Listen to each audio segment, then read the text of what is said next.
दतिया उपचुनाव में मिली हार के बाद बीजेपी संगठन कड़ी कार्रवाई करके प्रदेश में कार्यकर्ताओं के बीच अनुशासन का संदेश देना चाहता है। भाजपा ने दतिया के जिला अध्यक्ष से लेकर जिला कार्यकारिणी, मोर्चा, प्रकोष्ठ, मंडल और विभाग की जिला टीम हटा दी है। प्रदेश संगठन को जो शिकायतें मिली उसमें यह बताया गया कि शहरी क्षेत्र में भाजपा के अधिकांश पार्षदों ने पार्टी के पक्ष में कैंपेनिंग नहीं की। यहां तक कि जो भाजपा के कोर वोटर माने जाते हैं उन्हें मतदान करने के लिए मोबिलाइज ही नहीं किया गया। इससे बीजेपी को शहरी क्षेत्र में हार मिली और कांग्रेस को लीड मिल गई। पार्टी को यहां तक खबर मिली है कि कुछ पार्षदों ने तो पार्टी के पक्ष में काम कर रहे छोटे कार्यकर्ताओं को रोकने का काम भी किया। शहरी क्षेत्र में महिला वोटर्स का प्रतिशत घटने से पार्टी को लाडली बहना जैसी स्कीम का शहर में फायदा नहीं मिल पाया। अब बीजेपी संगठन ऐसे पार्षदों द्वारा किए गए भीतरघात के सबूतों की जांच के बाद एक्शन लेने की तैयारी में है। बीजेपी ने सागर के संभागीय प्रभारी गौरव रणदिवे और चंबल संभाग में भाजपा के पूर्व संगठन मंत्री अंबाराम कराड़ा को जांच समिति में शामिल किया है। जांच समिति में ये शामिल दोनों नेता जल्द ही अपनी रिपोर्ट देंगे। इसके बाद 2 स्तर पर कार्रवाई होगी।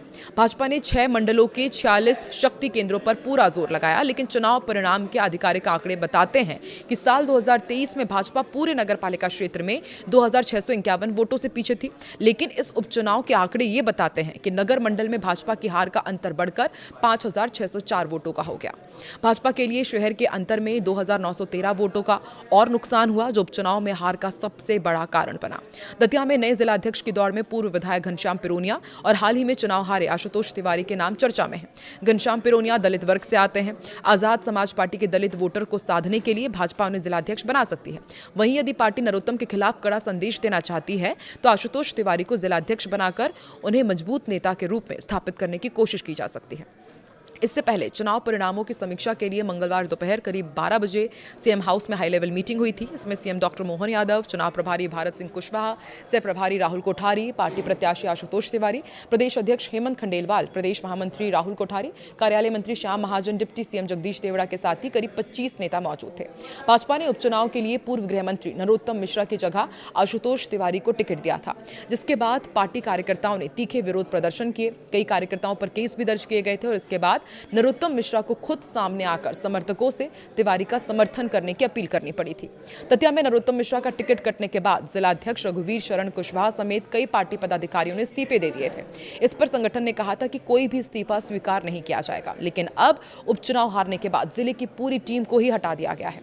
दतिया में भाजपा प्रत्याशी आशुतोष तिवारी की हार के बाद भीतरघात के आरोप लगे थे।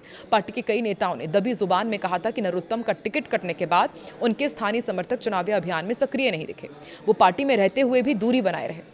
दतिया भाजपा की पूरी टीम हटाए जाने के बाद जिला कार्यालय पर सन्नाटा पसरा हुआ है।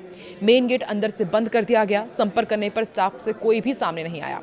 जिलाध्यक्ष रघुवीर शरण कुशवाहा ने फोन रिसीव नहीं किया। अन्य बड़े नेताओं ने भी कॉल नहीं उठाए, स्विच ऑफ आते रहे।